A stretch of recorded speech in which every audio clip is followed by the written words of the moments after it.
Hello everyone. In this next video, I would like to just talk about nutrition while you are doing the chemotherapy treatment plan and what to do about that. First of all, I find it very interesting, maybe even disturbing, that there are advice as far as like nutrition while you're getting chemotherapy to eat what you want, what you feel like, whenever you feel like eating, and whatever your comfort food is. Now's not the time to worry about diet and losing weight. And I think nothing could be further from the truth, actually. Excuse me, I got a fan blowing, and kind of sometimes makes me cough.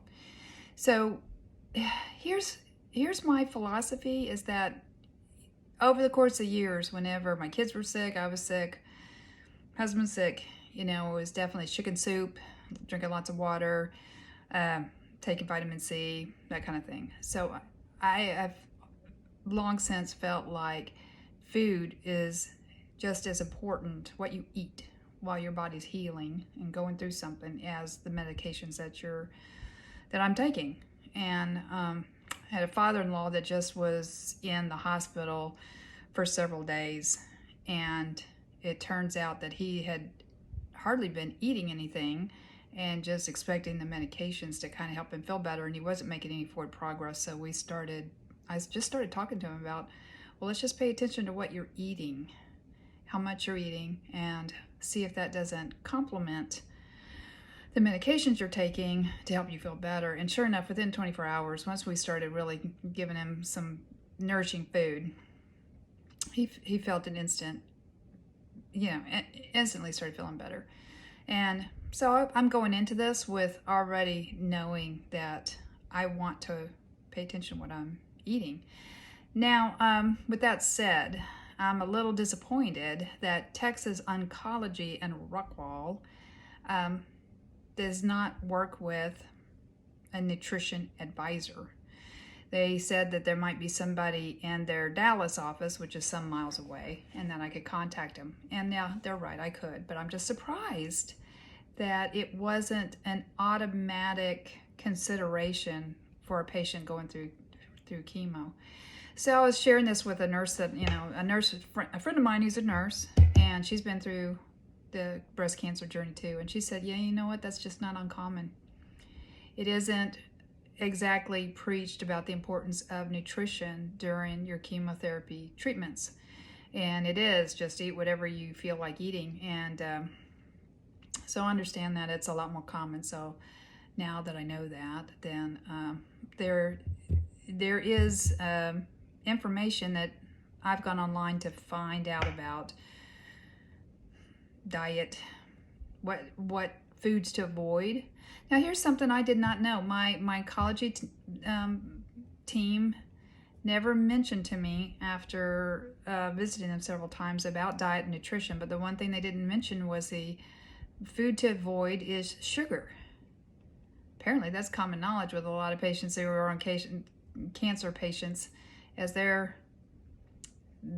maybe their physicians or whatever oncology teams had told them to stay away from sugar. It was only because of a casual conversation I had with a friend of mine on the phone, that she's helping her brother through his cancer journey, and she just said, you're supposed to stay away from sugar now. And I just, no, wait, what? And she said, yeah, how cancer, it gets attracted by sugar, and if you eat sugar, it could really be contraactive to your chemo treatment. And so I did some reading up on that, and there's a lot of information on there about avoiding sugar, as that it can help promote cancer cells, or that's what they thrive on. I immediately dropped sugar, which I am surprised at how much sugar is in our diets. I've been told that, but I never really started looking at labels, and never was one to do that. And now I'm starting to look at labels and start looking at things. Wow, there's a lot of sugar and a lot of stuff. And so that caused me to kind of go in search of, okay, what else should I be avoiding? What kinds of things should I be doing? What things should I be eating? And fortunately online, there's some really pretty good information for the cancer patient. So you can go online and search that for yourself, and I encourage you to do so, to see about what foods, foods you should be eating. I'd like for you to, my recommendation, I guess, is to really start thinking as nutrition as ever much a part of the medicine that your body needs. It's just as important as the chemo and the other medications that you're taking. It's equally as important. As a matter of fact, when I went looking online, I did find a book, and I got it because it seemed to have specifics to breast cancer, and it did have recipes in it, and I purchased it. However, this book was, I didn't look at it, was published about 12 years ago, and there's been a lot of changes made since then, so I wanted to get something that was a lot more current, if you will. So I went back online and searched something else, and I did find me a book that I was reading about the author. The author happens to be a oncology nurse, longtime oncology nurse, and she was seeing the mistakes that cancer patients were making with their diet when they weren't eating, or eating what they should. Either, they were just eating their basic old comfort foods. Maybe when they were hungry, they just grabbed that bag of potato chips, or they got, ice cream. And then how it didn't help them at all, and sometimes made them feel worse. And so she goes on to say, what are the important foods to avoid? And then what are the foods that you really should focus on? And then she also said, that food matters. It matters. This premise about, doesn't matter what you eat, just eat what makes you feel comfortable with and what you want, and it doesn't, and you don't have to think about what you're eating. She even said that nothing could be further from the truth. She's like, every bite matters. And she started with, don't be thinking about just 3 meals a day. You should be eating multiple times a day, little meals, and that every meal should have protein in it. And then she talked about importance of water, and also about like fresh fruits and vegetables, certain oils, that kind of thing. So I purchased her book, and I'm not here to sell anything. I'm not here to sell her book. I mean, I bought this book and I've started implementing it, and I'm doing that daily, and I'm trying to track it. And I posted a video about drinking water and how I track it, but I also do this with the food that I eat. So I've got a tracker, and I document, and it's a pretty simple thing. Like, I just put protein, fruit, vegetable, and I have the day, and I'll just put a check mark for, like today's Sunday. For every time I eat protein, I'll just put a little check in the little box. So I'm not like counting ounces or anything like that. I'm just putting a check that yes, I've eaten some protein, so I can kind of track that. And but here's the most important thing, I think, is that it's one thing to follow somebody's book, but the bigger thing to do is to just, after eating whatever the food item that you've just consumed, about 15-20 minutes later, how does it make you feel? Does it make you feel sick to your stomach and sluggish? Are you really sleepy? Or do you feel satisfied, energized? How certain foods make you feel? And I think it is just so important to listen to one's own body when it comes to the food recommendations in here. Now, this book, the first chapter of it does talk quite a bit about certain food types and how it works with your body, and how some things aren't good for you and why, and then why other things are better for you and why. There's even a nice little chart that has in there that says, let's say you're just feeling fatigued, and you're just so tired, like what recipes or what food groups to start consuming to help with fatigue. I like that. That's pretty nice. It's a quick, handy little thing to go to. Ways to get more protein in and some suggestions. So there's an educational piece in the front that's pretty plain and easy, and I understand it and I like it. And then it goes on about some of the different kinds of recipes. One of the things, I'm just reading from the index here. I got this book. This is the book, and it's called The Cancer Diet Cookbook. And it's authored by, it's probably backwards for you, Dion Detraz, who is a nurse. And it says comforting recipes for treatment and recovery. So that's it. And you can see I flagged a bunch of recipes I want to try.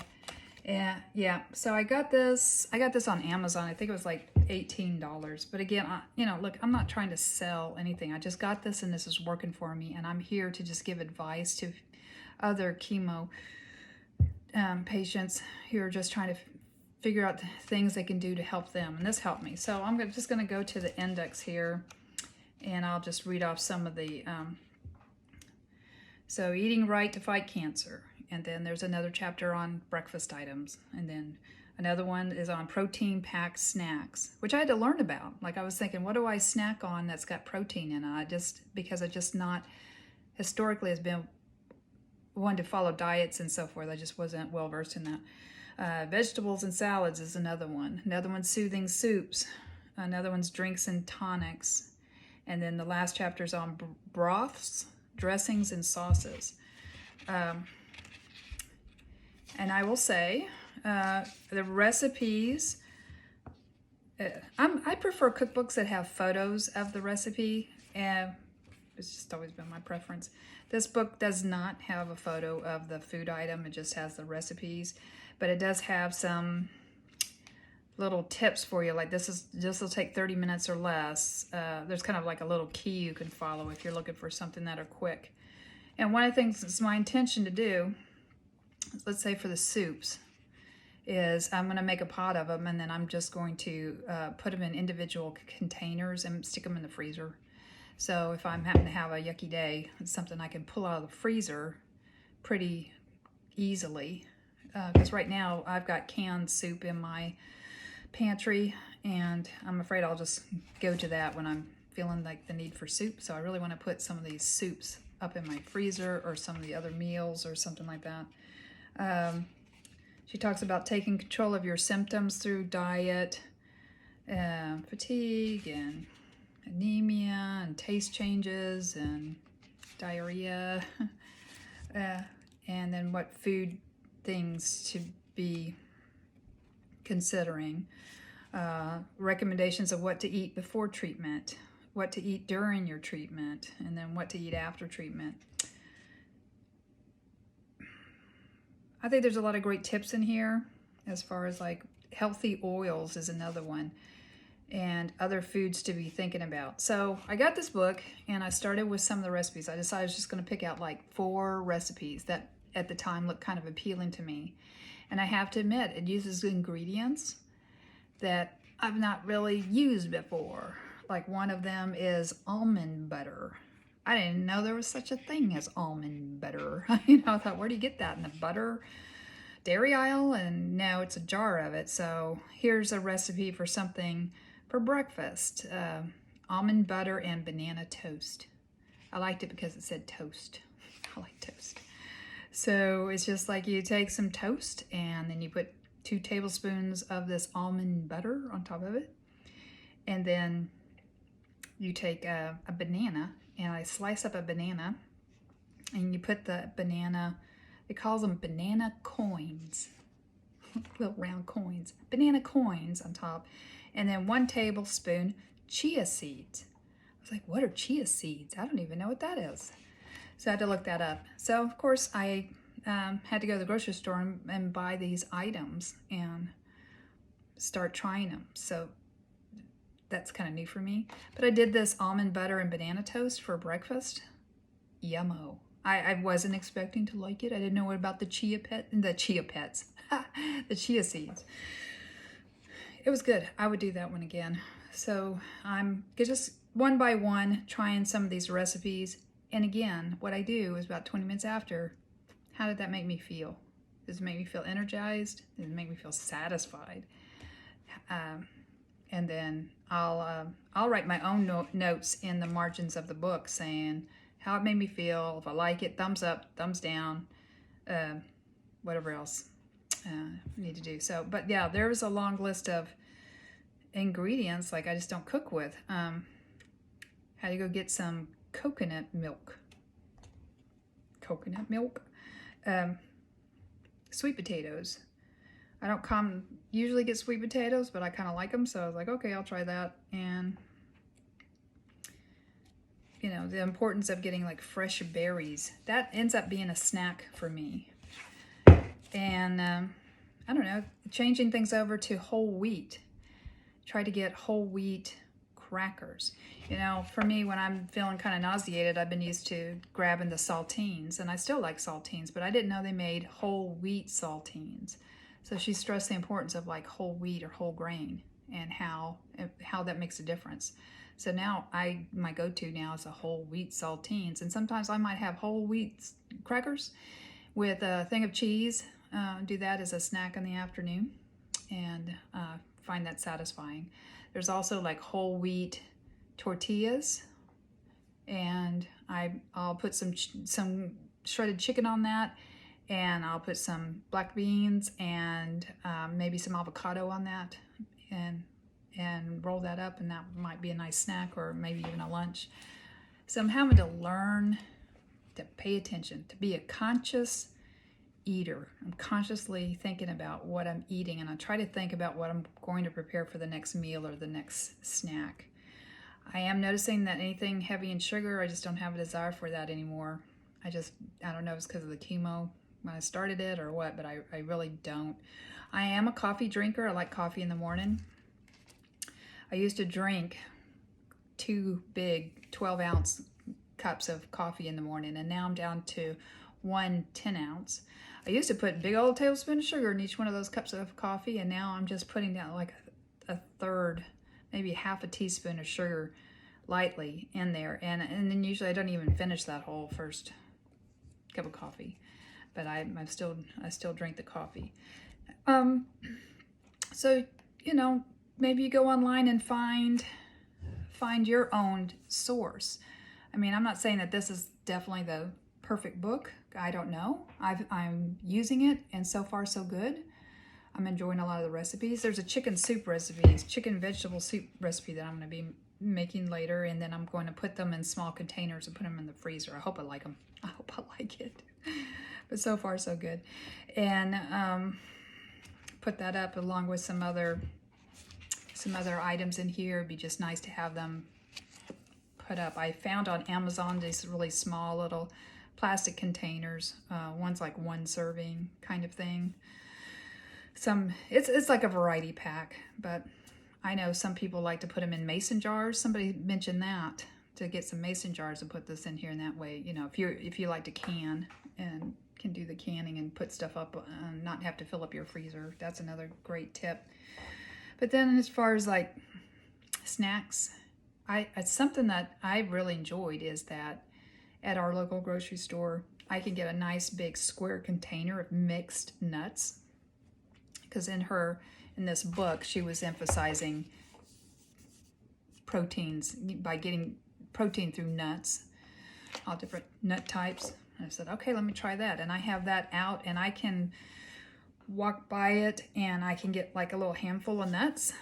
And oh man, those are so good, and they're satisfying. Again, when I wait like 15 minutes, I'm like, man, that satisfies me and makes me feel good. So I like to do that. In addition, as far as like getting fresh fruit, I did buy in the freezer case bags of frozen fruit, and then I'll get out a portion in the morning so it can start thawing, and that will be kind of like my morning snack. Sometimes I might get a glass of milk and take those berries and throw them in the blender, and so I kind of have a fruit flavored milk, if you will. That's good. I also found in the freezer case those they're like frozen popsicles, but they're made with fresh fruit. They're already frozen but on a stick. Hey, that's nice. You know, that's nice, and a hot afternoon to be able to go and just grab that. It's already kind of frozen and just munch on it as fresh fruit. And man, that's good. So that's something I enjoy as far as like trying to get snacks or other fruit. There are recommendations in this book about protein for every meal, about the leafy greens, what type of leafy greens, and recommendation how many servings of those leafy greens to get a day, to how many fresh fruit servings, so forth. And so that's why I came up with this tracker, so I can track that. And I find it helps me. It helps me. I have a pretty good appetite. Excuse me. Sometimes what I do, I have had to not only just what I'm eating, because the ingredients that are listed in this book, but also portions. So I might have a really small portion of, like, say, this chicken soup, and then I have on my plate a small portion of shredded chicken and a small portion of beans, and then a small portion of a spinach salad, very small, small, and then some fresh fruit. And that's plenty for me.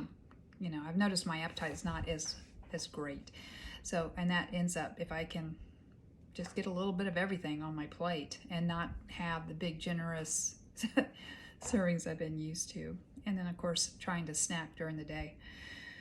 I do find that helps me. So paying attention to your diet. If you've got this book, the Cancer Diet Cookbook, I'm sure there's other books, and maybe somebody here might have their own resource that they like and can recommend. Please leave a comment if you found that to be the case. Maybe other sources online, maybe other YouTube videos make suggestions on food items. I just think the takeaway from this whole video is that your nutrition, what you eat during your chemo treatment days, matters.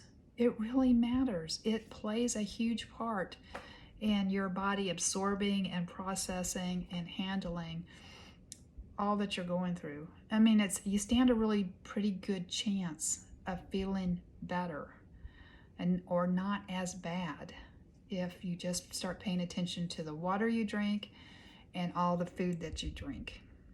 I've got little notes here. Let me make sure that I mention all of my little snacks, and I think I have. It's important just to follow some nutrition. So mostly what this says is about like going to whole grain, whole wheat, going to fresh fruits, fresh vegetables, protein. Things to stay away from are like processed meats, so sausage, bacon, even ham, and more olive oil, and stay away from the other oils. So that's, and more nuts, I guess, more nuts and seeds, and it really help. And then there's some other, advice about, like, if you're going to cook a soup, to get bone broth, some kind of specific kind of ingredients. And so far I'm liking it, so I'm gonna follow it along and hope that it continues to help me.